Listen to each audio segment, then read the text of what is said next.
I want to start off this video by saying thank you so much for all the love that I received on my previous video from last week. It just really touched me and blew me away. I had no idea it would resonate with so many of you, and I'm just deeply, deeply grateful that you took the time to watch the video and also comment. It's just really, really moved by that, so thank you. In this video, I wanted to talk about the confidence that I've learned for myself by observing nature. And I'll start with my favorite poem. It's by Rumi. It says, "Let yourself be silently drawn by the strange pull of what you really love. It will not lead you astray." A lot of my work is rooted in ecosomatics, which is an understanding of deep ecology in combination with somatic practices, which is somatic meaning body practices, and tapping into the knowing of the body. And I wanted to make a video about how much that has taught me.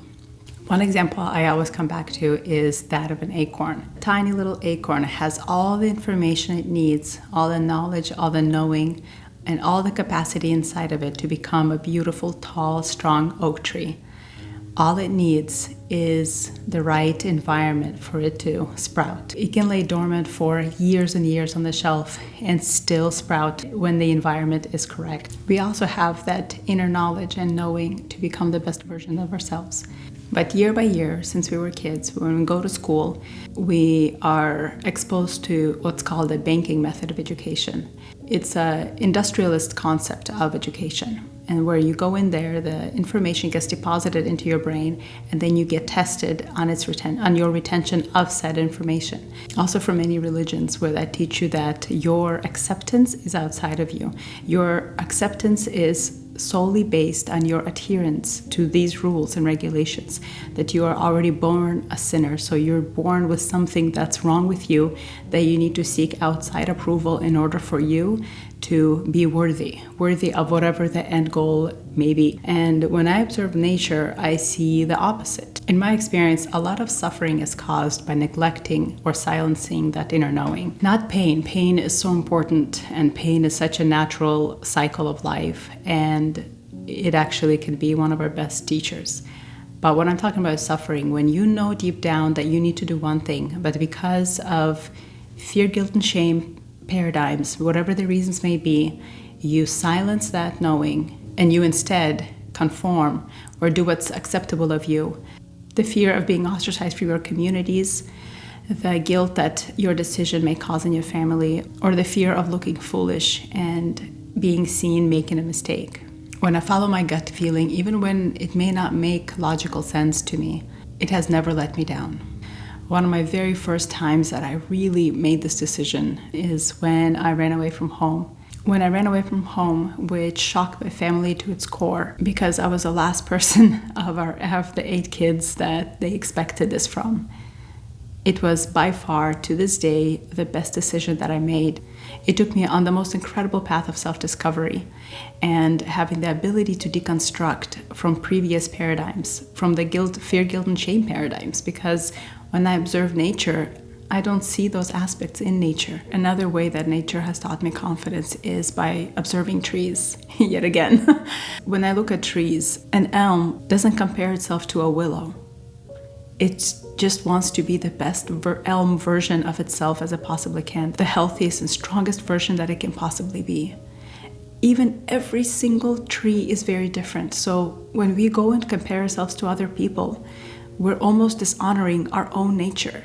When I learned that, it's just completely, I let go of any expectations. I'm very comfortable with people disagreeing with me or not seeing things the way I think they are, because we all hold our own truths.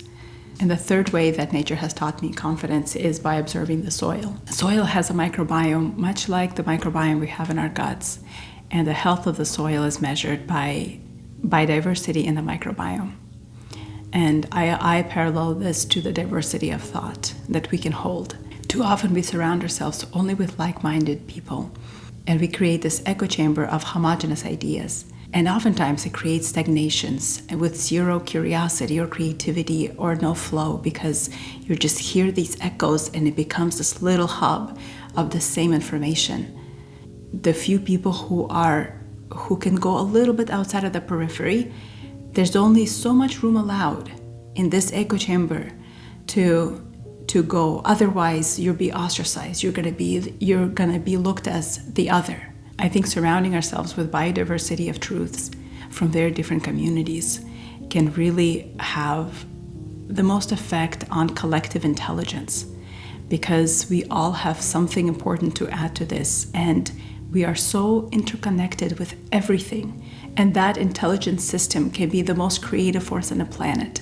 It creates the fertile soil for ideas to sprout, for symbiotic economies, where there's a win-win instead of a winner and a loser.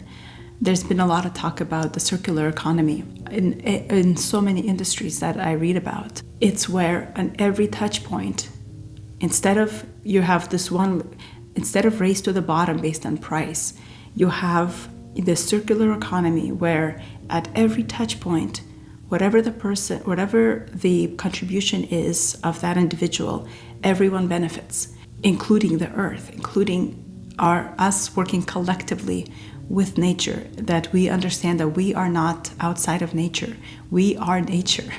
We are not in nature when we walk outside. We are in nature even in our homes because we are nature. I feel like collectively we are feeling this shift that's happening, and we may not know what it looks like yet, but there's definitely a shift that I personally feel. I don't know about you, but I feel that this is really happening on the subconscious level, and something is starting to emerge where we can let go of the broken systems of polarization and divisiveness and homogenous thinking and just groupthink that's the opposite of biodiversity. What I learned is that inner knowing is like mining for gold. It's already there. And the process to get into that inner knowing is not by adding more things to it. It's actually by washing away the dirt, washing away that all of those fear, guilt, and shame paradigms, and you will hear your voice. And one can be so connected to it that you're just almost flowing through life, making a decision without overthinking, without second-guessing yourself, and have trust in your knowing that whatever the path that is going to guide you towards is the best path for expansion of your own consciousness. Sometimes you already hear that very faint voice inside of you. You already know. Thank you so much for watching, and I'll see you next week.